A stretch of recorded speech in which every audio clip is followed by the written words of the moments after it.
हाजिर हूँ middle east की सारे अपडेट्स लेकर। कल जो दोहा के ऊपर हमला हुआ है उसने मिडल ईस्ट की सारे इक्वेशंस को बिगाड़ कर रख दिया है। मिडल ईस्ट में एक अजीब सा उबाल दिखाई दे रहा है जो मेरे जानने में लंबे समय से नहीं दिखाई दिया है। एक एग्जाम्पल देता हूँ आपको। ये खबर जो आप देख रहे हैं ये दोहा न्यूज़ की खबर है। दोहा न्यूज़ यानी कि कतर से निकलने वाला अखबार और उसकी वेबसाइट। और इस खबर में कहा गया है कि मिडल ईस्ट के मामलों के मुतल्लिक कल के हमले ने डोनाल्ड ट्रंप की नामर्दी सबके सामने रख दी है, नामर्दी उगाड़ कर रख दी है। डोनाल्ड ट्रंप को नामर्द साबित कर दिया है।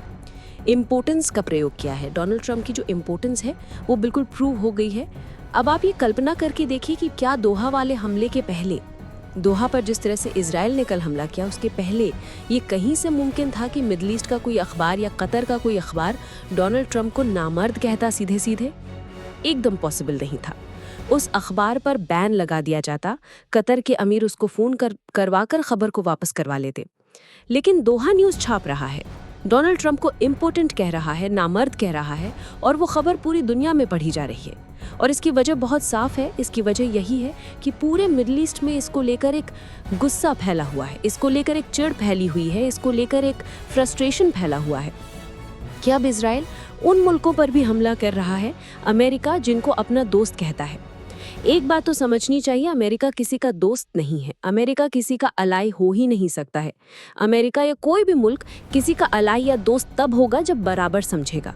जब हम अपने बराबर होते हैं तब दोस्ती करते हैं। अगर हम कहते हैं फला हमारा दोस्त है तो ये बराबरी का रिश्ता होता है।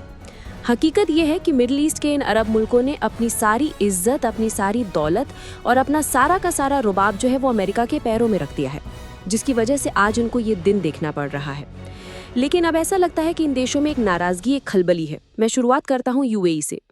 यूएई आमतौर पर अमेरिका के बहुत करीब रहा है, मिडल ईस्ट के पॉलिटिक्स में बहुत पड़ता नहीं है, और इजराइल के साथ सबसे पहले जिसके रिश्ते नॉर्मल हुए हैं उन मुल्कों में यूएई भी शामिल है।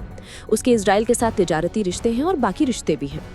अब खबर ये आ रही है कि कतर पे जो हमला हुआ है, दोहा पे जो हमला हुआ है, उसके बाद इनके यहाँ एक इंटरनेशनल कॉन्फ्रेंस होनी थी, डिफेंस की कॉन्फ्रेंस थी।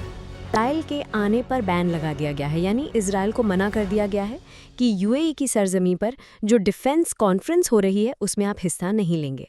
इसके अलावा कल खबर ये आई कि यूएई के जो प्रेसिडेंट हैं वो पहुंचे हैं कतर, और वहां पहुंच के उन्होंने कतर के साथ पूरी तरह से खड़े होने की बात की है। ये अपने आप में एक बड़ा एग्जाम्पल है। दूसरा नाम आप लीजिए MBS का। मिडल ईस्ट की राजनीति में सबसे ज़्यादा कद्दावर जो लोग हैं उनमें से एक हैं सऊदी अरबिया के जो क्राउन प्रिंस हैं मोहम्मद बिन सलमान, जिनको MBS आम तौर पे इंटरनेशनल पॉलिटिक्स में कहा जाता है। कल उनका बयान आया था जिसमें उन्होंने कतर पर हुए हमले की ज़बरदस्त मजम्मत की थी, और आज उनका बयान आया है जिसमें वो कह रहे हैं कि इजराइल के खिलाफ इंटरनेशनल एक्शन की ज़रूरत है। इंटरनेशनल एक्शन का मतलब आप समझ रहे हैं, ये वो डिमांड है कि UN की एक फ़ोर्स वहाँ पर जाए जिसमें इंटरनेशनल अलग अलग मुल्कों की सेनाएं हों, और वो इजराइल को जो कुछ हो रहा है, जो कुछ वो कर रहा है, वो करने से रोके। दूसरा इसका मतलब है कि यूनाइटेड नेशंस में इजराइल के खिलाफ कार्रवाई हो। मैं आपको बता दूं कि यूनाइटेड नेशंस की सिक्योरिटी काउंसिल में कतर के मुद्दे पर एक मीटिंग बुलाई गई है, और देखना बहुत इंटरेस्टिंग होगा कि अमेरिका वहां पर क्या करता है। ये इंटरेस्टिंग मैं क्यों कह रहा हूँ, क्योंकि अमेरिकी अखबार और बहुत सारे मिडल ईस्ट के अखबार और इजराइल के अखबार फिर से एक बार वो परसेप्शन फैलाने पर लगे हुए हैं, नैरेटिव बनाने पर लगे हुए हैं कि साहब ट्रंप तो बड़ा नाराज़ है, ट्रंप बहुत गुस्से में है। खबरें आनी शुरू हो गईं कि ट्रंप की बातचीत हुई। सबसे पहले वॉल स्ट्रीट जर्नल ने इसको छापा और उसके बाद दूसरे अखबारों में खबरें आनी शुरू हो गईं। ये नैरेटिव बनना शुरू हो गया कि ट्रंप की जो नेतन्याहू से बातचीत हुई है उसमें ट्रंप काफ़ी नाराज़ है, हीटेड बातचीत हुई है, गर्मा गर्म बातचीत हुई है। ट्रंप और उसके लोग नेतन्याहू से नाराज़ हैं। एक आध बार मैं भी इस ट्रैप में फंसा हूँ, कोई भी फंस सकता है, लेकिन अब मैं कम से कम जानता हूँ कि ये सिर्फ और सिर्फ एक झूठ है जो जानबूझ के फैलाया जाता है, ये माहौल बनाने के लिए, ये नैरेटिव बनाने के लिए कि जो कुछ हुआ है उसमें अमेरिका की मर्जी शामिल नहीं है। ये बिल्कुल हो सकता है कि नेतन्याहू ने ये जो हमला किया हो इसके बारे में अमेरिका को देर से जानकारी दी हो। ये भी हो सकता है कि इस हमले की प्लानिंग में अमेरिका शामिल ना हो, ये हो सकता है। लेकिन ये नहीं हो सकता कि अमेरिका को पता ही नहीं चला और इजराइल ने फायर कर दिया। ये नहीं हो सकता कि फायर करने के 10 मिनट बाद कतर को बताया गया हो। अगर आपको तुरंत पता चल गया था तो आपको तुरंत बताना चाहिए था। जहां मिसाइलें फेंकी जा रही हैं वहां 10 मिनट एक लंबा वक्त होता है।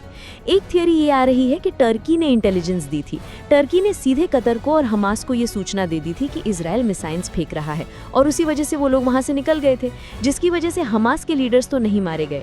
अब समझ में ये नहीं आता है कि जब सूचना मिल गई थी, इन्फॉर्मेशन मिल गई थी, तो अपने 5 स्टाफर्स को भी वहाँ क्यों छोड़ा होता हमास ने? तब तो सारे के सारे निकल सकते थे। एक थ्योरी ये आ रही है कि नमाज का वक्त था, ये लोग अपना मोबाइल यहीं पर छोड़कर नमाज के लिए निकल गए।